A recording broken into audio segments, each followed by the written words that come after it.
Hi, everyone. It is great to see you. I feel like I haven't been on a webinar in a little while. I'm all excited. And this is a great one because typically, it's just us FMG folks talking to each other or some of our customers. Today is a special day because I have a special guest speaker, and I'm guessing that is why all of you have joined us. And we're going to be talking about cracking the code on organic growth. I'm Susan Theder. I'm the Chief Marketing Officer at FMG. These are my social handles. If you'd like to follow me, I'd love it. And feel free to also email us. And Bob, who I'm not going to go into some big, long introduction because I think all of you likely know him. He can give a little bit of a bio as he starts. But here's Bob's contact information as well. I'm going to take us off slides. I do have some slides at the end that I'm going to share, but this is really just going to be a conversation between Bob and I, mostly Bob sharing his insight on, and this is something we were talking at T3 is where this, I think it was T3, right? Where this came up. And we were saying, gosh, we talked to so many advisors who want to be doing marketing and want to be growing in organic, have organic growth goals, and yet they're challenged. And you shared with me some of the articles that you've been writing and some of your hypotheses as to what's behind this. So I'm going to just tee this up with a softball. Tell us what you're thinking about the topic. Why is organic growth why is it so hard to crack the code on organic growth? Well, the story really begins over the past couple of years. I was reading research reports that told me over and over again that the profession as a whole is not gaining new assets and new clients beyond what the bull market is providing. Yeah. And every time I saw that, it would stop me for a second. I wondered, is it really possible that the growth trajectory for the profession has suddenly stopped? That seems like kind of a momentous thing that's happening in the advice profession. And I didn't see anybody writing about it. Nobody was digging into the dynamics of this momentous thing.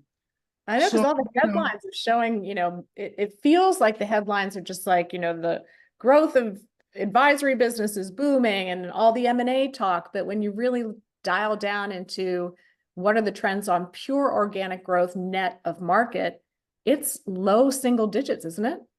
yeah, at most. And with all the inorganic growth going on, it kind of masks what's going on in the organic side, which I think is interesting. So I was asked to write a marketing article, and I wrote a couple of articles in my newsletter and in the research and at conferences. I was at T3. I was supposed to be paying attention to all the tech stuff, but I'd ask advisors, how are you? What's going on with your marketing? And I got a bunch of what I consider to be really weird answers. And they fit into four categories. And I actually categorize these just to make this easy. Some were telling me I don't do marketing. I just wait for the phone to ring from referrals, and somehow I'm getting fewer referrals. Been slow a little bit, and I'm not sure what's going on here. And kind of since COVID, that's been happening. But I'm still waiting for the phone to ring, and that's my plan. Yeah. And a second group told me rather forcefully that organic marketing doesn't work. And so I'd ask them, what have you tried? How have you done this? And they'd tell me they tried everything. I did a few months of this and a few months of that and something else for a little while, and none of them worked. So obviously organic marketing doesn't work. I can safely draw that conclusion after 1 year of trying everything. And I'm exaggerating a little bit, but not that much actually. And so then there's a third. I'd like to I'm going to throw out a question to the audience. Would love to have people chat. How many of you, throw in the chat, have you ever said or thought to yourself, I just tried blankety blank marketing tactic and it didn't work? And, share your thoughts on whether you've had any marketing tactics that you actually gave a shot, you gave a try, and they didn't work. And if you can add for how long you tried. Also, Bob, we're getting some feedback that you are hard to hear, but Really? I can hear you fine. So I'm not sure how to fix that. Maybe just yell. Social media over a few months, lots of 100% people. Yes, they have said that they've tried marketing and it hasn't worked.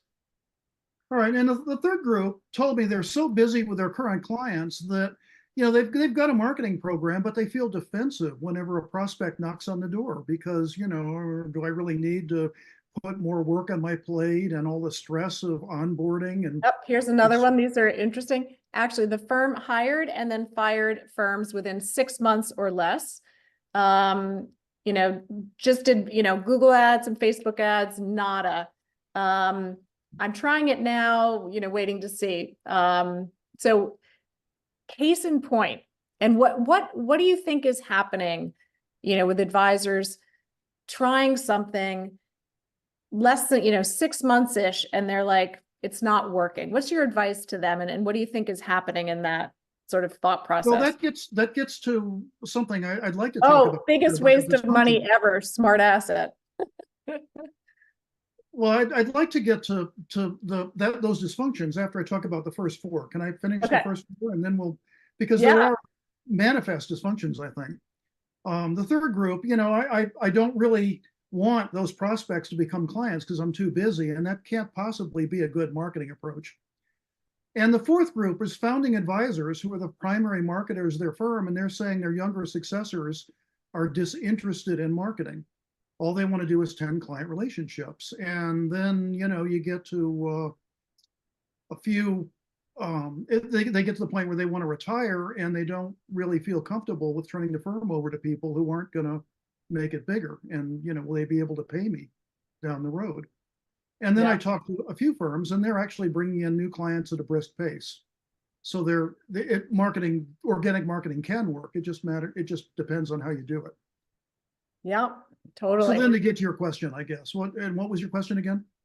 Well, lots of questions. I'm just, there, if you can see the chat, people are chiming in like crazy. And I'd say there are themes here, which is I've tried, smart asset for 6 months. I tried social media for 6 months. I hired a firm for 6 months.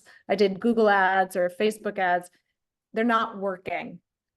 Tell me what you think is, what are some of the problems and solutions you see when you or when you hear people say that? What are your thoughts, and what have you written about as it relates to that? Well, there's a variety of dysfunctional um, thoughts behind it. We've entered, I think, a different regime in terms of marketing, where people no longer ask their friends and neighbors who to work with. They do a Google search. Yep. And so in order to get their attention, you have to do something different. And so trying something for 6 months, I mean, the obvious answer for that is trying something for 6 months is not really enough time to draw a conclusion. I think Same of it like thing. investing. If a client came to an advisor and said, I'm going to try you out for 6 months, I mean, it wouldn't work. Yeah. And so, and the other is you've got to hone it. You've got to pay attention to it. But there's a bigger dysfunction than that, I think, is the assumption that I can just outsource this and not have to work on it internally. And, they hired a marketing consultant or they engaged in a marketing effort. They hired somebody like FMG. And the underlying assumption that they were making was that the marketing firm would do all the work. And the advisory firm can just outsource the whole marketing effort and go back to working with their clients.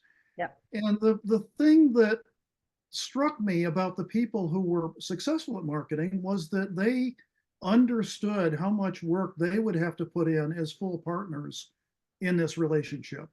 It's not like outsourcing bookkeeping where you just throw work over your shoulder and somebody catches it and handles it for you. Organic marketing in this new environment is hard work.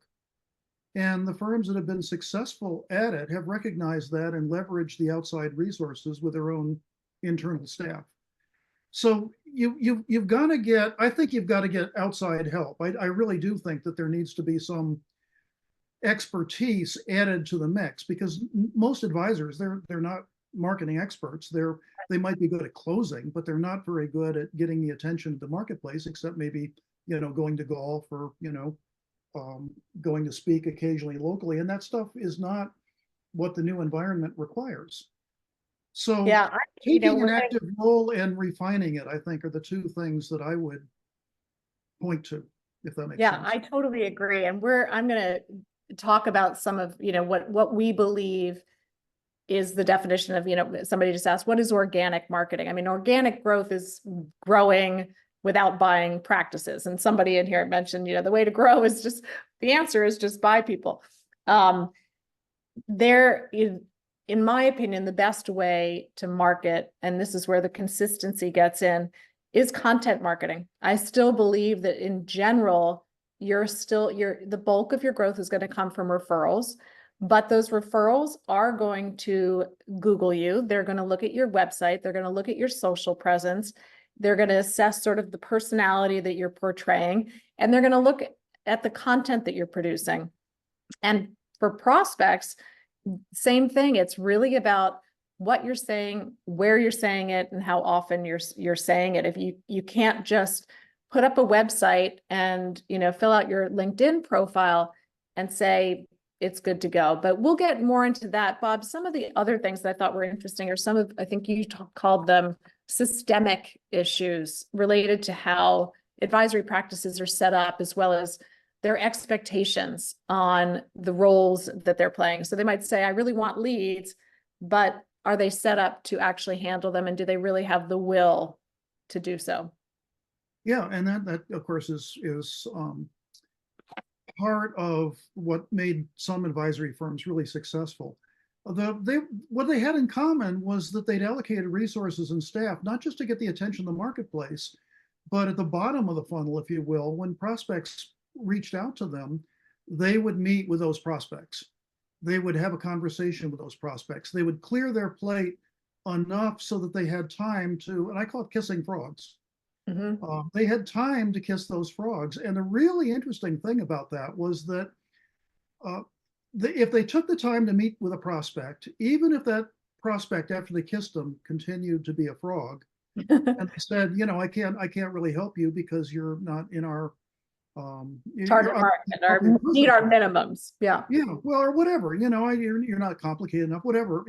You say, but I do want to help you. I'm going to refer you out to somebody who's a better fit. Those people, in a surprising number of cases, were so grateful for your time that they became referral sources. They became a different kind of prince, if you can stretch that analogy a little bit. The kissing the frog did turn into something that benefited you from a marketing standpoint. But how many advisors have that capacity to meet with the prospect, pretty much any prospect who wants to come in and talk?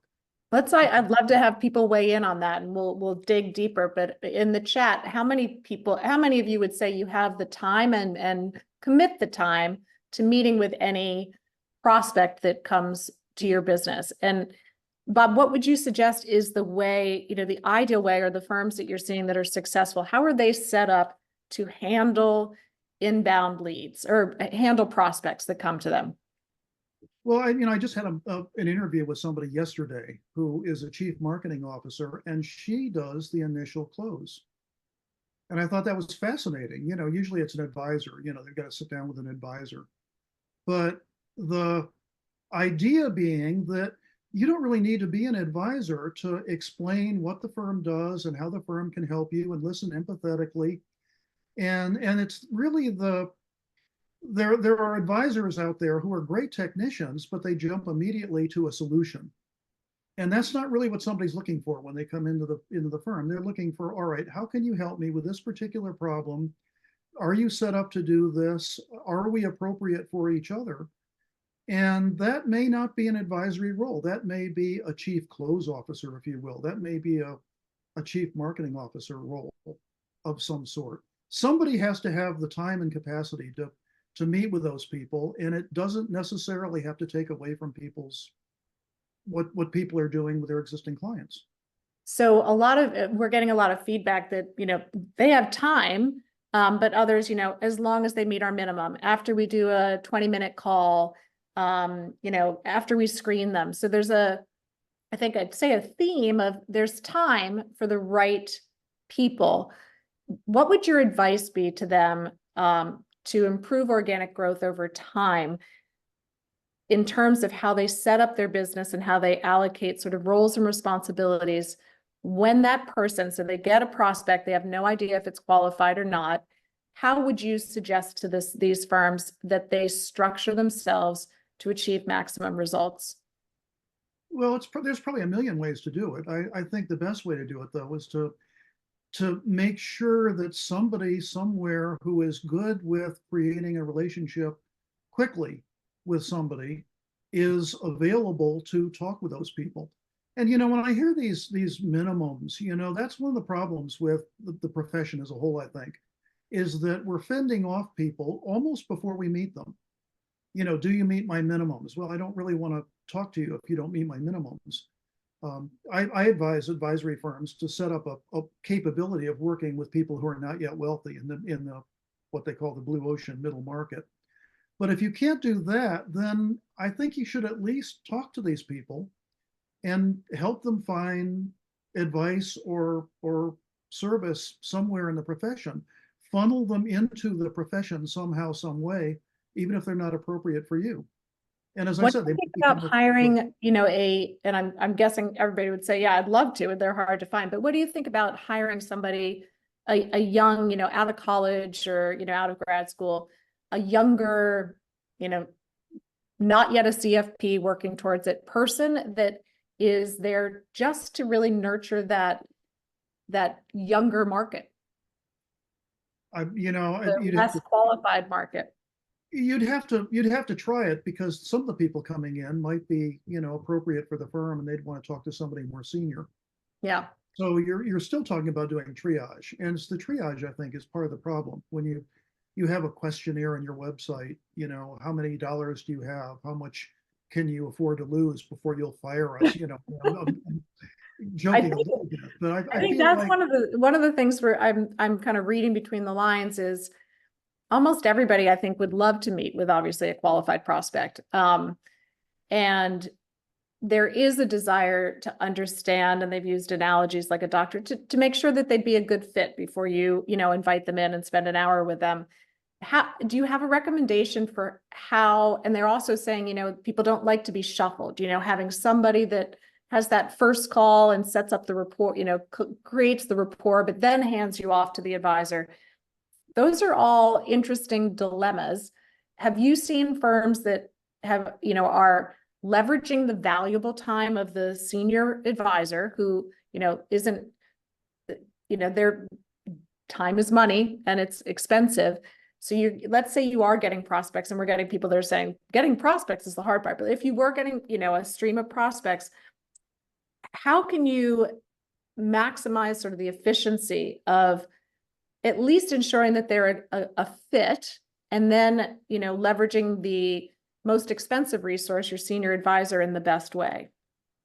Well, if you have somebody who meets with clients as a full-time job, that person might say, let me introduce you to the senior advisor, because you're the Sultan of Brunei and you are the richest man in the world, and that's who our senior advisor works with, is Sultans of Brunei. If it's somebody who is, that person can be doing triage, but at the same time they're talking about, all right, here's what we do, here's how we do it, here's what we would do for you. I don't think we're a fit, but here is how I can help you. That person, when I talk to the marketing officer who does the close, she said that one of the early tricks was that the handoff could be tricky, and so she learned to talk about the teams that she has at the firm, and what the teams can do, and how the firm can work with them, and what they can do, in the client relationship, and introduce the teams, rather than say, I'm the right person for you to work with. I'm the, all I'm doing here is helping you. Almost a relationship manager. Yeah. Have you seen a lot of firms implement something like that, where the person is strictly just relationship managing and, bringing in the teams or the experts as needed? 5 years ago, I would have said no. Today, the firms that are committed to marketing have a chief marketing officer who might also be a chief relationship officer, or a client relationship manager, if you will. And sometimes those two roles are filled by different people. We're doing a session in our conference on that, suddenly these new roles are starting to open up. And if you think about it, if your close rate goes from 25% to 75%, that's an easy hire in terms of the money that you're spending. And if your and we need to talk, I think, about how to get those leads to begin with, but I think Yeah, I'll get to that. the And one commitment quick question, what to having conference are you somebody talking about? follow up on them, I think is important. What conference? Somebody wanted to know you just mentioned at the conference. Yeah, it's our Insiders Forum conference. It's in the fall in Denver this year. Excellent. Tremendously wonderful conference. I have no conflicts of interest in saying that, even Yeah, though exactly. So you're doing a session. Tell us about that session and what the topic and what I think it's probably relevant to this, what you're hoping to have attendees get out of that. Okay, well, we have a keynote session that will bring together chief growth or chief marketing officers, panel discussion about what their best insights are into this. We're also going to bring together some marketing experts, and you and I haven't talked about your possible participation in that, Oh, but we might in short order. And we're also having a panel discussion of chief experience officers and also of chief internal growth officers, chief talent development officers. Now, these wow. are the larger firms This that have all sounds these like you different have to be roles, but sometimes they can be combined. sounds like you have to be a pretty big firm to be able to afford all those chiefs.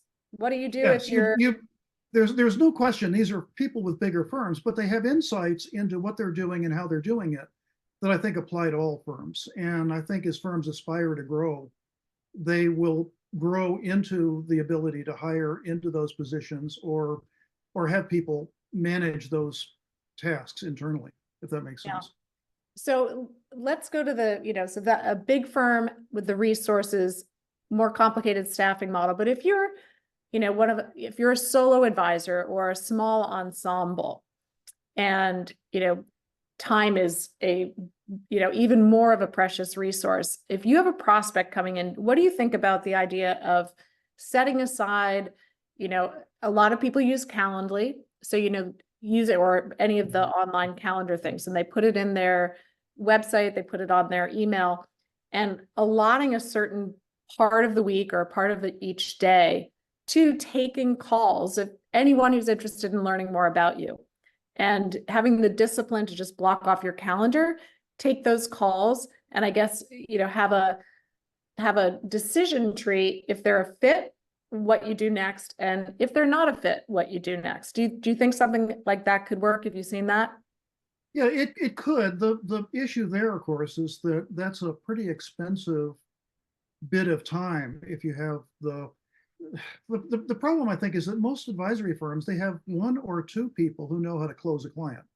And those are typically the founders of the firm, and their time is extremely valuable. And that's another dysfunction is that, these younger advisors, they don't know how to close a client. Back in my day, real men were real men and real women were real women and real squirrels were real squirrels. And somewhere down that road, everything was real. But the idea is that, if they're not taught how to do this, and if they're not given the time to do it, they're probably not going to be able to do it. And so I think there's some benefit to having your junior advisors taking some of those calls and talking to those people and just using the same techniques that they use when they talk to clients. Tell me your story, what's going on with you, help me understand who you are and what you want. And they're essentially the same skills, but you want to build a relationship with that person, I think, regardless of whether they're a frog or whether they're ever going to be a prince. Yeah, Because I mean, it does sound like it's pretty critical. If organic growth is a goal, you need to have bandwidth. You probably need to look at hiring a junior advisor or a marketing / customer experience person who can be that point person, take that initial call, do some of the triage so that you as the advisor, are not using your high cost time to do that. Is that fair to say? I think that's fair. And then if the Sultan of Brunei knocks on your door, then it gets referred to you, and you'll manage that $1 trillion portfolio. So what about technology? You and T3 and Joel, you guys are all about technology. What role do you think technology plays in advisor marketing, in organic growth, and any of the things that we've talked about? Do you have some suggestions for our audience that would be helpful? Well, I guess you could start with this newfangled thing called social media, but I think you're the Mhm. expert there, but that's technology, right? Yeah. And you have to, and then this is the thing that, it's kind of a mysterious thing, tracking open rates and click-through rates and, which ones are resonating and doing more of those. That's a complicated skill that I think somebody at the firm has to master, or if you're having an outsourced person, start with them mastering that. So, all right, this blog is resonating. I need to write more on this topic. And somebody is telling me that, giving me that information. Um, I What think do you, no, go keep ahead. going. No, no, I Well, was, and then, landing pages. You want to be able to have landing pages where people give you their contact information, so you actually have a funnel. And I think a lot of advisory firms don't do that. And then your CRM, if your CRM is just a Rolodex, then you're just misusing it. It should be taking all this data on which prospects are most engaged and which seem to be interested in which topics. And then you can send out different messages to different groups. And the advice that I give people is just, there are certain basic functions that have to be mastered through the technology. They're not that complicated, but if you're spending all your time working with clients, you're probably not the right person to master those. I think that's great. I'm going to share my screen and let's have a conversation about what I think are some of the big hurdles, and maybe we can brainstorm some solutions around those. Let's see, go back here. Brainstorming, cool. There. Yeah. Did it go away? Uh-oh. Stop share. Shared the wrong thing. I should warn you that my brain doesn't really storm very well, so we'll find out how this goes. Your brain doesn't storm well? No, I don't I'm know. I not think okay. I would challenge you to that one. We'll All find right. out. Let's see. Are you seeing my screen? Yeah, I saw a Okay. picture of me. Let's quickly move past that. All right. So I think we have absolutely established that time and resources is one of the biggest challenges and reasons why advisors don't market. Recently I was just doing some research and there's tons of data to support this, but I think if you look at the right side, 85% of advisors surveyed said finding time was a challenge, finding people, 83%, developing a plan, 80%. Clearly, this is something that advisors struggle with, and I think we've beaten this over the head pretty hard. The second is, and I think we haven't talked as much about this, but everybody wants an easy button. Whether it's smart asset, and I'm not saying smart asset isn't great, but a lot of advisors are they might, when we talk about doing something for 6 months or hiring, smart asset or a firm for 6 months and it didn't work, that's sort of an easy button, just like exercise. All of this takes time. And high growth firms, this is a suggestion. We'll start getting into how to help you with organic growth. High growth firms are implementing an integrated strategy that leverages 5 to 7 marketing tactics. So if you just do smart asset, or if you just do social, or if you just do Google ads, or you just do webinars, you will not have the same results. And I think this is intuitive as if you had a marketing strategy. And by a strategic marketing plan, we mean a strategy that incorporates multiple tactics that are working together. But those businesses that do generate 168 more leads a month, over 50 more clients a year, 42% more likely to convert their social media leads, and they're more confident in their business. Any thoughts on this that you want to add, Bob? Well, when I interviewed people and I'd say, what's working for you? The firms they're doing, the people you were probably polling, the high growth firms, what I discovered was that they're all doing something different. Oh, But it was interesting. all over the lot.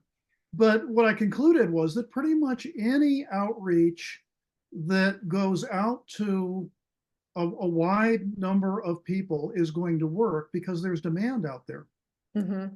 And so what you need to do is just let people know that this is what you do. You can do um, social blogs, social media messages, buying leads, doing SRO, buying audiences in the back end of Facebook, inviting clients to virtual events of interest, all of the above. the point is that you want people to know that you're available and that you're capable of servicing them. And so you want to talk directly to them. Yeah. And I think that gets to another what we're talking about how you get those leads. And we can get to that if you want. Yeah, exactly. I think number three, and just, hitting on number two, a marketing strategy has to include multiple tactics that all work together. And I think that's what, for many, back to the number one challenge, time and resources, that feels like a lot, but that is the formula that works. And we'll get to some suggestions on how to do that. The other marketing mistake I think we all see is a website should just work. I mean, I put a website up, it's not working. Well, a website is like a plant. They can't produce without care and nurture. So again, I think my Alexa just went off. I thought I was asking it a question. So 62% of advisors, and I bet those of you on this call would probably, we'd probably get a similar response, say their website is ineffective. Alexa, cancel. Their website is ineffective at generating leads. But if you look at the bottom, those that have that defined marketing plan, and I'll talk when I say that, I mean multiple tactics working together, their websites generated 168% more leads. And the key is, just like plants, I mean, you launching a website without having a really clear value proposition that is formed in a problem solution format, without design that passes the 5-second test, without content, blogs that showcase who you are, your thought leadership, your areas of expertise.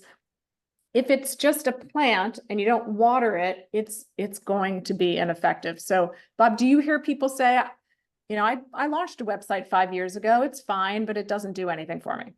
Well, we've got this new concept called social proof. And I think advisors who are saying that don't really understand how social proof has become maybe the most important ingredient in your Yes. marketing effort. Yep. Somebody's searching the web for an advisor, or or a prospect might be checking you out, Not or might, a referral might be checking you out. You need to will. have Google reviews in place and on your website. You need to have something that talks directly to clients' needs, answers to recent questions that clients have asked. Can I tell a quick story? Yeah, please. We love stories. Well, I was some years ago. I did a contest with my newsletter, and the contest was send me your marketing materials and the link to your website, and I have a professional marketer who will look at them, and the people who have the best website and the second best and third best website. I think the prize was $1 million, and then it went down to a trip around the world, and then actually I think it was a subscription to my newsletter. But the prize didn't matter. They were looking. The marketing person was looking at everybody's marketing materials, and after about a month, I said, after looking over maybe 1,000 different entries, I said, "Who won?" And she said, "Nobody." And I said, "Well, this is a contest. Somebody has to win, right?" And she said, "Well, nobody talked to the client. Everybody talked about themselves." And Yep. everybody talked about, I'm a fiduciary, and this is, and they looked like a walking bank in their business suit, and the difference is remarkable between, saying, here's who we help and here's what we do for you, as opposed to here's who we are and here are our credentials. I think any woman who has ever been on a first date with a guy and he talked only about himself could tell you that, that's not really very effective at creating That's such a good point. a good impression. Such a good point. Sam makes this comment so often, which is, read your website, and if it is phrased as we, I, you've got it wrong. Flip those sentences to, questions. Are you looking to achieve a, retirement that is stress-free and financially secure? The word you should be all over your website. And is your website important? Yes, 98% of consumers, this is an e-money study, say that it's very important when choosing an advisor, to Bob's point, as is your social. Let's move to the number 4. We've talked a little bit about this because I saw somebody is getting a lot of prospects on here, one of our chats, and they just said part of the trouble is, the time. Sometimes I have to turn it on or off in terms of whether I'm following up. So prospects, it's first of all, I do believe that most of your growth is going to come from referrals.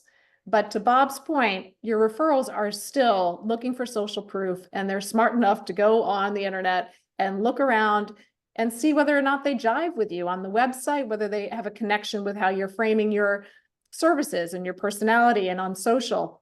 But there's also a way that marketing can condense the time of conversion for marketing leads. So this was a survey. It showed that referrals take an average of less than 2 months to close. I'd love people to, in the chat, to weigh in whether they think that sounds right.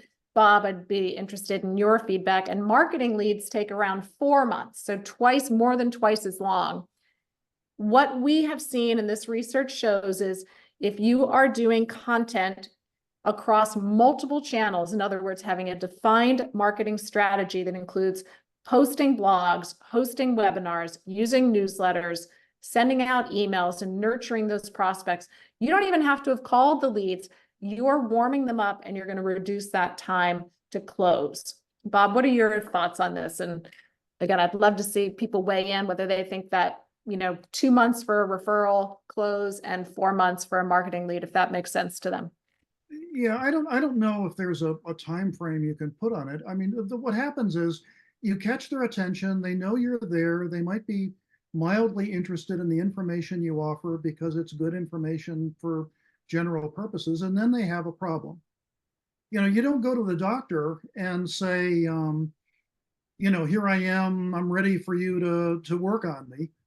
You go to the doctor when you break an arm or something, and then you go to the doctor and you start forming that relationship with a doctor when you have something that the doctor can address. And it's the same thing with clients. What you want to do is have their attention, let them know you're there, and then when they have an issue that they don't feel comfortable solving themselves, Yep. or they need a professional. So I don't know what, 2 months, 4 months, how long does it take for somebody to get a financial spear in their chest? Yeah. It might take a year, it might take 2 years. I don't know. It's like every kind of marketing, which is the reason behind the need for consistency. You want to stay top of mind so that when that trigger event happens, you are the first in their consideration set. That is your goal as a marketer. Literally. I mean, if you had to just say one goal, it's to be top of mind when the trigger event happens and they're looking for my service, whatever your service might be. In the case of advisors, obviously, it's to meet with you about their finances and to help them plan for a financial future. To do that, the way to do it is through content marketing and staying consistently top of mind through dripping on a prospect through email, sharing that same content through social, being, active on social and engaging. But it does take time. So I want to talk about how we can help. And these are things that you can do with or without FMG in some cases. So to the social proof comment, you'll see this 1 day ago. And of course, it doesn't say the date. So I could be lying, and this could have been like a day ago, a year ago. But this literally came up yesterday. So this wonderful advisor just out of the blue wrote a testimony. This is on LinkedIn, and he posted about e-money and FMG. And because he tagged FMG, we saw it, and it made my day, week, month. But he just talked about how FMG has been his go-to for helping him implement some of his marketing ideas. So again, he's got a hand in it himself. The team's always willing to lend a hand and guide me in the right direction, blah, blah, blah. As it relates to websites, we get a lot of questions like, how do I make my website have higher conversions, get more prospects, create a better first impression. So we've started a website fixer-upper series, which we've done the first one and it was super popular.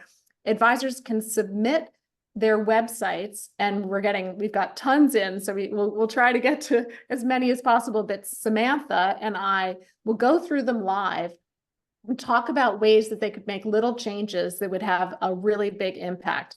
We share a best practices checklist. Here's an example, which we'll send out in a follow-up to this webinar as well, including examples. But if you're interested in refreshing your website or just thinking about little changes you can make, I encourage you to click on this QR code and register for our next webinar, which is I think it's next week. It's the 17th, Wednesday, where we'll be doing some live website analysis of advisors' websites and talking about best practices.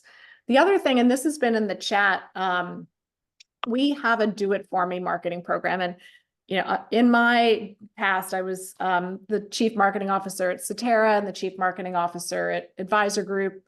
And before that at Pershing, I've worked with advisors for a long time. And every time, I don't know about you, Bob, every time I would stand up and talk about best practices and things to do, afterwards, people would say, I just wish somebody would do it for me. And so I've always wanted to launch a do it for me program. And when I got to FMG, I had the chance. The program, I'll just answer a couple questions that came up in the chat. You get a dedicated marketing specialist. There's a strategic content calendar each month. This is what it looks like. It is written primarily by myself and Samantha and our most senior content writers at FMG. It is exclusive just for the people in this program, which is a couple hundred at this moment. We are getting rave reviews, and for most advisors, they're saying, if they spent, 10 hours on marketing before, they now spend 1. Let me show you what the calendar looks like. So this is what I believe is a marketing strategy that works. So we're writing 2 blogs a month. We're versioning those into emails for clients, prospects, and centers of influence. So you can consistently be dripping on all 3 audiences. We do optional emails that are timely. So if the Fed does something or anything happens, we're writing an email so that you can get out in front of it. So they're hearing from you before anybody else. We then do about 20 social posts, and they are designed for you. All of these are designed for you to edit and make them your own. I'll write specific suggestions around social posts that I think, like National Pet Month, I think is today. We wrote the post because usually the caption is the part that takes everybody so much time. And I just say, find a picture of, you and your pets and put it in and tweak the social post just a little bit to your personality. We write niche content that we are always adding in. So this month, I think we're adding one on estate planning that we wrote in partnership with wealth.com. We've got a new client welcome series. Your marketing specialist will always suggest that you add people to that. And you can see that, we've got Financial Friday posts, but all the way to, NCA March Madness. And then every month we're doing a marketing tip, including quarterly, the team will help execute a promotion of a webinar. So timely, interesting content is what is going to help make you sticky. And it doesn't work overnight. It isn't super attributable. So you can say, gosh, because I sent out the September effect, I got 8 leads. It's the consistency and being top of mind again when that trigger event happens. It could be even the trigger event of a client who met with somebody who asked them about their advisor. You want to be top of mind, and they can send them the most recent email you just sent.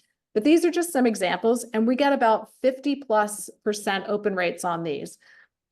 Some of the other things is just thinking about human interest topics that are trending. So AI is shaping our tomorrow, and then taking it, writing a blog, versioning it for email, and then versioning it for social.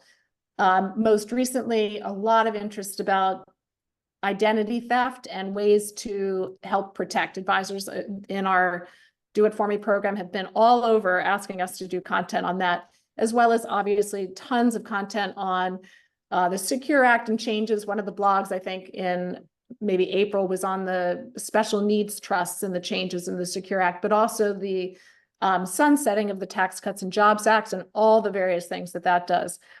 Many people say, and this is my passion, well, I don't want canned content. Well, this is a quote from one of the largest advisors at Osaic, Patty Brennan, as a Barron's top advisor. I think she's in the top 20. I have high standards, not just for the type of content I share, but how it comes across. I honestly didn't think different content would be up to our standards, but in many ways it's better. And what I would spend hours writing. The program is a real value add for clients and helps spreading the word so easy. So, Bob, I try to keep our webinars a little short so people can get back and do a little work before their next meeting. What are some of the takeaways that you have to share? If you were to give just, 3 pieces of advice to the audience, if you're interested in driving greater organic growth, here are the 3 to 5 things that I would recommend you take away from this webinar. Well, all right, I'll start with what can I outsource and what is my job, if that makes sense. Yeah. And what you can outsource is expertise. A marketing consultant, FMG or whomever, what is social proof? What do I need to achieve it? How do I master the click rate and open rate data? The second is writing. I'm not a writer. I happen to be a writer, but I hear a lot of people say, I'm not a writer. I don't like writing. And I can edit a lot better than I can write. Having somebody else do the writing for you.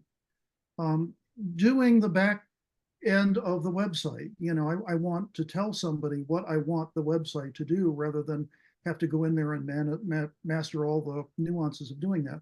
So that's the first thing. What is my job and what is their job?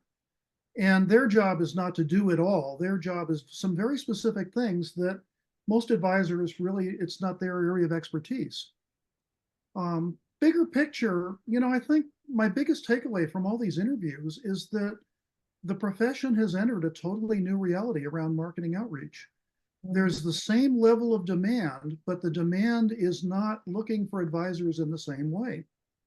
And if you're reaching out in a way that they're not reaching in, if that makes sense, then there's a mismatch. And I think that's what's happened in the profession at large.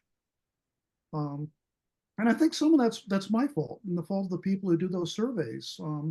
The thought leaders really need to dig into how successful advisors and advisory firms are getting that attention from potential clients. What is the outreach that matches the in-reach?